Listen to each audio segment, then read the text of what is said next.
नमस्कार साथियों, GK selection point Ramesh मोंड YouTube channel में आपका हार्दिक स्वागत है। साथियों, राजस्थान के इतिहास के अंतर्गत हम बात कर रहे हैं मारवाड़ के राठौड़ वंश की। इससे पहले मारवाड़ का राठौड़ वंश भाग 1 तथा भाग 2 आपके बीच प्रस्तुत किया जा चुका है। जिन साथियों ने ये दोनों वीडियो नहीं देखे हैं वो इस वीडियो के आई बटन से ये दोनों भाग देख सकते हैं। आज मारवाड़ के राठौड़ वंश भाग 3 के अंतर्गत हम 4 शासकों के बारे में व्यवस्थित अध्ययन करेंगे। राव चंद्रसेन, मोटा राजा उदय सिंह, सूर सिंह और गज सिंह। साथियों, अगर वीडियो अच्छा लगे तो इसे निश्चित रूप से लाइक कीजिए, अधिक से अधिक साथियों में वीडियो को शेयर करें और यदि चैनल पर नए हैं तो चैनल को सब्सक्राइब करें, बेल आइकन को दबाएं ताकि हर बुधवार तथा शनिवार को प्रातः 9 बजे मेरे द्वारा प्रस्तुत वीडियो का नोटिफिकेशन सबसे पहले आप तक पहुंच सके। तो साथियों, शुरू करते हैं मारवाड़ का राठौड़ वंश भाग 3। और सारी की सारी इन शासकों के बारे में जानकारी मात्र 20 प्रश्नों के माध्यम से व्यवस्थित क्रम में मैं आपके बीच प्रस्तुत कर रहा हूं। पहला प्रश्न है, मारवाड़ के किस शासक को मारवाड़ का प्रताप, प्रताप का अग्रगामी, भूला बिसरा राजा और विस्तृत नायक आदि नामों से जाना जाता है? तो साथियों, मोस्ट इंपॉर्टेंट क्वेश्चन है। इसमें ज़्यादातर ये उपनाम पूछा जाता है कि मारवाड़ का प्रताप किसे कहा जाता है, या फिर प्रश्न आता है प्रताप का अग्रगामी। तो ये प्रताप शब्द किसके लिए आया है? ये आया है मेवाड़ के प्रतापी शासक महाराणा प्रताप के लिए। तो महाराणा प्रताप से पहले ये राजपूताना के शासक बने थे। महाराणा प्रताप 1572 में मेवाड़ के शासक बने थे, जबकि राव चंद्रसेन जो हैं वो 1562 में ही मारवाड़ के शासक बने थे। तो प्रताप का अग्रगामी इसे कहा जाता है, मारवाड़ का प्रताप भी कहा जाता है, भूला बिसरा राजा भी कहा जाता है और विस्तृत नायक भी कहा जाता है। ये चारों उपनाम किस शासक को दिए गए हैं? तो ये मारवाड़ के शासक राव चंद्रसेन को दिए गए उपनाम हैं। देखिए साथियों, राव चंद्रसेन को क्यों ये उपनाम दिए गए हैं तो इसका कारण भी परीक्षा में पूछा जाता है। राव चंद्रसेन राजपूताने का प्रथम शासक था जिसने मुगल बादशाह अकबर के विरुद्ध स्वतंत्रता के लिए चुनौती दी। महाराणा प्रताप की तरह ये भी जीवन भर एक स्थान से दूसरे स्थान पर भटकते रहे तथा इन्होंने भी मृत्यु पर्यंत मुगलों के आगे सरेंडर नहीं किया। इसी वजह से इनको मारवाड़ का प्रताप तथा प्रताप का अग्रगामी कहा जाता है। इनके पिता जो थे उनका नाम था मालदेव, इनकी माता का नाम था झाला रानी स्वरूप दे। दूसरा प्रश्न है, मारवाड़ का वह शासक जिसने आजीवन मुगल बादशाह अकबर की अधीनता को स्वीकार नहीं किया। तो मारवाड़ का वो कौन शासक था जिसने अपने आजीवन मृत्यु दम तक मुगल बादशाह अकबर की अधीनता को स्वीकार नहीं किया? तो वो था राव चंद्रसेन। जीवन भर एक स्थान से दूसरे स्थान पर राव चंद्रसेन भटकते रहे तथा अकबर की अधीनता को मरते दम तक इन्होंने स्वीकार नहीं किया। इसी वजह से इनको कहा गया है मारवाड़ का प्रताप तथा प्रताप का अग्रगामी। तो अपने पूरे सिंहासन काल में ये बहुत ही कम समय तक जो है वो सिंहासन पर आसीन रहे, इसी वजह से इन्हें भूला बिसरा शासक भी कहा जाता है। अगला प्रश्न है, नागौर दरबार कब आयोजित किया गया? तो साथियों, कई बार परीक्षाओं में यह प्रश्न रिपीट होता है, नागौर दरबार कब आयोजित किया गया था?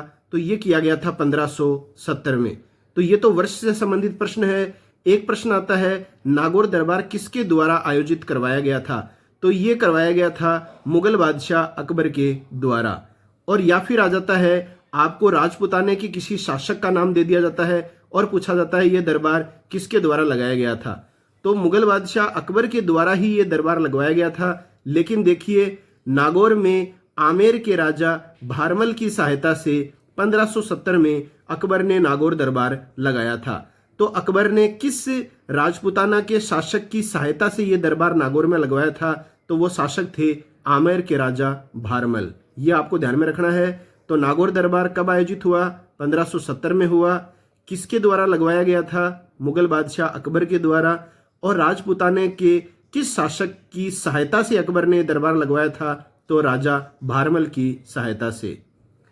अगला प्रश्न है, नागौर दरबार में अकबर की अधीनता स्वीकार करने वाले राजपुताना के शासक कौन थे? तो साथियों, ये जो नागौर दरबार लगाया गया था 1570 में, इसका उद्देश्य आपको परीक्षा में पूछा जाता है। तो नागौर दरबार के पीछे अकबर का जो प्रमुख उद्देश्य था वो यही था कि अकबर ने सार्वजनिक रूप से ये ऐलान करवा दिया था कि राजस्थान या राजपुताने का कोई भी शासक मुगलों की अधीनता स्वीकार करना चाहता है, वो इस दरबार में आकर मुगलों की अधीनता स्वीकार कर सकता है। तो नागौर दरबार में अकबर की अधीनता स्वीकार करने वाले राजपुताना के शासकों के नाम निश्चित रूप से आपको परीक्षाओं में पूछे जाते हैं। तो इस दरबार में बीकानेर के शासक राव कल्याणमल ने अकबर की अधीनता स्वीकार कर ली थी। इसके अलावा जैसलमेर के शासक हरराय भाटी ने भी अकबर की अधीनता स्वीकार कर ली थी। इसके अलावा रणथंभौर के शासक सुरजन सिंह हाड़ा ने भी अकबर की अधीनता स्वीकार कर ली थी। अब देखिए साथियों, इस समय मारवाड़ के जो शासक थे वो राव चंद्रसेन थे। ये आपको ध्यान में रखना है। नागौर दरबार के समय मारवाड़ के शासक कौन थे? राव चंद्रसेन। और राव चंद्रसेन के प्रतिनिधि के रूप में जो मारवाड़ की सत्ता संभाल रखी थी वो किन्होंने संभाल रखी थी? मोटा राजा उदय सिंह ने। तो ये राय जो चंद्रसेन थे उनके भाई थे मोटा राजा उदय सिंह। तो मारवाड़ की ओर से नागौर दरबार में किसने भाग लिया था? मोटा राजा उदय सिंह ने भाग लिया था और इन्होंने अकबर की अधीनता स्वीकार कर ली थी। अब देखिए, एक आपको तथ्य ध्यान में रखना है कि राव चंद्रसेन भी नागौर दरबार में उपस्थित था। यह आपको ध्यान में रखनी है। राव चंद्रसेन भी इस दरबार में उपस्थित हुआ था, लेकिन किसी कारण से ये इस दरबार को बीच में ही छोड़कर वापस चला गया था। अब देखिए, बात की थी हमने बीकानेर के शासक राव कल्याणमल ने मुगलों की अधीनता स्वीकार की थी इस दरबार में। तो राव कल्याणमल के साथ इनका पुत्र राय सिंह भी नागौर दरबार में उपस्थित हुआ था। तो कौन कौन से शासकों का नाम आपसे पूछा जा सकता है परीक्षा में कि नागौर दरबार में उपस्थित थे? तो कल्याणमल, हर्राय भाटी, सुरजन हाड़ा, मोटा राजा उदय सिंह और राव कल्याणमल का पुत्र राय सिंह भी इस दरबार में उपस्थित था। इसके अलावा राव चंद्रसेन भी इस दरबार में उपस्थित हुए थे। अगला प्रश्न है, राव चंद्रसेन द्वारा नागौर दरबार बीच में ही छोड़कर वापस चले जाने का कारण क्या रहा था? तो नागौर दरबार में राव चंद्रसेन उपस्थित हुए तथा किस कारण से ये इस सभा को छोड़कर बीच में ही वापस चले गए? तो इसका कारण है अकबर के व्यवहार तथा उदय सिंह को देखकर दरबार छोड़कर राव चंद्रसेन बीच में ही चले गए। तो अकबर का जो व्यवहार था राव चंद्रसेन के प्रति वो सही नहीं रहा। जो एक राजा को राजा के प्रति व्यवहार करना चाहिए था वो व्यवहार अकबर ने राव चंद्रसेन के साथ नहीं किया। इसके अलावा उदय सिंह जो थे उस दरबार में ऑलरेडी उपस्थित थे। राव चंद्रसेन को ये उम्मीद नहीं थी कि मारवाड़ की ओर से अधीनता स्वीकार करने के लिए उदय सिंह उनको वहां उपस्थित मिलेंगे। तो ये दोनों ही कारण हैं अकबर के खराब व्यवहार और उदय सिंह की उपस्थिति देखकर नागौर दरबार से राव चंद्रसेन बीच में ही वापस आ गए। अगला प्रश्न है, राव चंद्रसेन की समाधि स्थित है। तो देखिए साथियों, राव चंद्रसेन की जो समाधि है वो स्थित है सारण की पहाड़ियों में संचियाप स्थान पर। यह प्रश्न भी परीक्षाओं में आ चुका है। सारण की पहाड़ियों में स्थित संचियाप, ये देगा आपको ऑप्शन में, या तो संचियाप ऑप्शन में आएगा या फिर आएगा सारण की पहाड़ियां। तो यहाँ पे है राव चंद्रसेन की समाधि और संचियाप में ही राव चंद्रसेन का 11 जनवरी 1581 में मृत्यु हुई थी। अगला प्रश्न है, राव चंद्रसेन के पश्चात, मतलब राव चंद्रसेन की मृत्यु के पश्चात अकबर ने मारवाड़ राज्य को खालसा घोषित करते हुए मारवाड़ का अधिकारी किसे नियुक्त किया? तो देखिए साथियों, राव चंद्रसेन की मृत्यु के पश्चात अकबर ने मारवाड़ राज्य को खालसा घोषित कर दिया। खालसा का मतलब है मुगलों की राजकीय क्षेत्राधिकार के अंतर्गत मारवाड़ का क्षेत्र अकबर ने मिला लिया। तो मुगलों की राजकीय नियंत्रण में आ गया था मारवाड़, और खालसा घोषित करते हुए मारवाड़ का अधिकारी अकबर ने किसे नियुक्त किया था? तो ये नियुक्त किया था राय सिंह। और ये राय सिंह कौन थे? बीकानेर के राव कल्याणमल के पुत्र थे, जिन्होंने नागौर दरबार में भाग लिया था। अगला प्रश्न है, मारवाड़ का प्रथम शासक जिसने मुगलों के साथ वैवाहिक संबंध स्थापित किया। तो आप जानते हैं साथियों, राजपुताने का प्रथम शासक जिसने मुगलों के साथ वैवाहिक संबंध स्थापित किया, तो उत्तर आएगा राजा भारमल, जो आमेर के शासक थे, भारमल या बिहारी मल। लेकिन यहां पर प्रश्न है मारवाड़, मतलब आपको मारवाड़ रियासत का वो शासक पूछा जा रहा है जिसने सबसे पहले मुगलों के साथ वैवाहिक संबंध स्थापित किए, तो वो था मोटा राजा उदय सिंह। अब देखिए, मोटा राजा उदय सिंह ने अपनी पुत्री जगत गुसाई, जिसे भानुमती के नाम से भी जाना जाता है, जिसे मानी बाई के नाम से भी जाना जाता है, का विवाह बादशाह अकबर के पुत्र शहजादे सलीम, जो आगे चलकर जहांगीर के नाम से मुगल बादशाह बनता है अकबर के बाद, उसके साथ संपन्न करवाया था। तो मारवाड़ का पहला शासक कौन था जिसने मुगलों के साथ वैवाहिक संबंध स्थापित किया? तो वो था रावचंद्र सेन का भाई मोटा राजा उदय सिंह। और मोटा राजा उदय सिंह ने अपनी पुत्री जगत गुसाई का विवाह जो है वो अकबर के पुत्र शहजादे सलीम या जहांगीर के साथ संपन्न करवाया था। अगला प्रश्न है, जोधाबाई के नाम से कौन प्रसिद्ध हैं? तो साथियों, जोधाबाई का नाम सुनते ही आपके दिमाग में आ जाता है अकबर की रानी जोधाबाई, भारमल की पुत्री। ऐसा नहीं है, जोधाबाई के नाम से प्रसिद्ध जो हैं वो हैं जगत गुसाई। यह आपको ध्यान में रखना है। जोधपुर की राजकुमारी होने के कारण यह इतिहास में जोधाबाई के नाम से प्रसिद्ध हुई। इसी से 1592 में खुर्रम, जो शाहजहां के नाम से मुगल बादशाह बना था जहांगीर के पश्चात, का जन्म हुआ था। अगला प्रश्न है, मारवाड़ के किस शासक के काल में मारवाड़ की चित्रकला शैली पर सर्वप्रथम मुगल शैली का प्रभाव पड़ा? तो मारवाड़ की चित्रकला शैली पर सबसे पहले मुगल शैली का प्रभाव किस शासक के काल में पड़ा? तो वो पड़ा था मोटा राजा उदय सिंह के काल में। अगला प्रश्न है, मोटा राजा उदय सिंह का पुत्र जिसने जोधपुर के राठौड़ों से पृथक होकर किशनगढ़ राज्य बनाया। तो मोटा राजा उदय सिंह का वो कौन पुत्र था जिसने जोधपुर के राठौड़ों से पृथक होकर, मतलब अलग होकर, किशनगढ़ राज्य बनाया? तो वो था किशन सिंह। तो किशन सिंह कौन था? तो वो था मोटा राजा उदय सिंह का पुत्र, और इसी ने किशनगढ़ शहर बसाया था। अगला प्रश्न है, मारवाड़ का वह शासक जो अकबर तथा जहांगीर के समकालीन था। तो अकबर तथा जहांगीर के समकालीन जो मारवाड़ का शासक था वो था सूर सिंह, और सूर सिंह का शासनकाल था 1595 से 1619। तो देखिए साथियों, 1605 ईस्वी तक तो अकबर का शासन था भारत में, और अकबर के बाद में 1605 से 1627 तक जो इसका पुत्र जो शासक बना था मुगल वंश का, जहांगीर। तो अकबर और जहांगीर के समकालीन मारवाड़ का शासक कौन हो गया? सूर सिंह। अगला प्रश्न है, मारवाड़ के किस शासक को अकबर ने लाहौर में राज्याभिषेक के समय सवाई राजा की उपाधि प्रदान की? तो यह प्रश्न आ जाता है कई बार, मारवाड़ के किस शासक को सवाई राजा की उपाधि प्राप्त थी? तो वो थी सूर सिंह को। और ये सवाई राजा की उपाधि सूर सिंह को किसने प्रदान की थी? तो ये की थी अकबर ने। अब देखिए, अकबर ने सूर सिंह को 2000 सवार तथा 2000 जात की मनसबदारी दी थी। तो कहने का तात्पर्य है, अकबर ने मनसबदारी व्यवस्था प्रारंभ की थी, और इसी मनसबदारी व्यवस्था के तहत सूर सिंह को 2000 का मनसब प्रदान किया। ये आप ध्यान रखते हैं।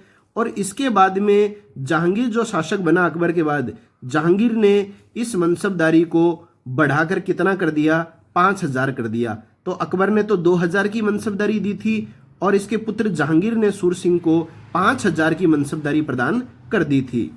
अगला प्रश्न है, जहांगीर ने 1613 में अपने पुत्र खुर्रम को मेवाड़ अभियान हेतु भेजा।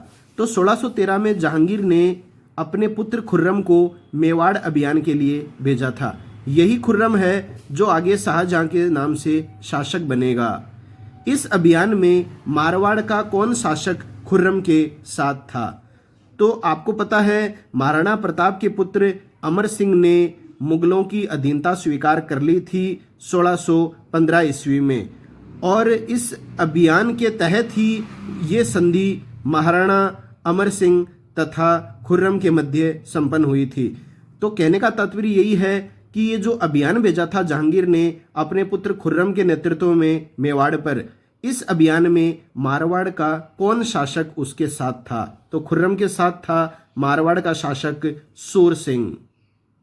अगला प्रश्न है, सूर सिंह के पुत्र तथा उत्तराधिकारी जिसे मुगल बादशाह जहांगीर ने राजा की उपाधि प्रदान की थी। तो देखिए, इससे पहले हम सवाई राजा पढ़ चुके हैं। सवाई राजा की उपाधि अकबर ने किसको प्रदान की थी? तो मारवाड़ के शासक सूर सिंह को। और सूर सिंह के बाद में इसका पुत्र शासक बना था गज सिंह।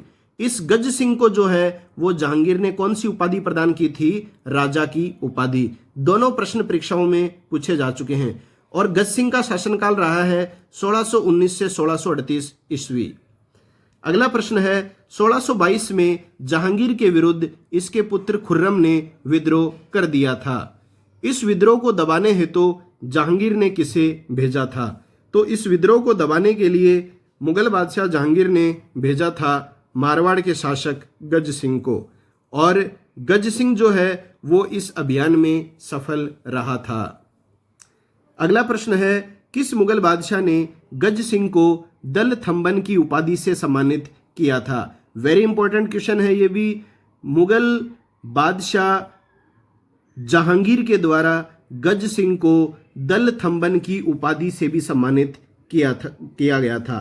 तो एक तो जहांगीर ने जो है वो गज सिंह को राजा की उपाधि प्रदान की थी। इसके अलावा जहांगीर ने गज सिंह को एक उपाधि और भी प्रदान की थी, वो थी दल थंबन।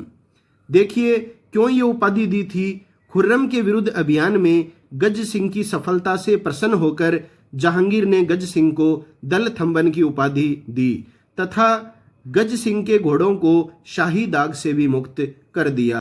अगला प्रश्न है, गज सिंह का पुत्र जिसे शाहजहां ने राव की उपाधि दी थी, तो वो था अमर सिंह राठौड़।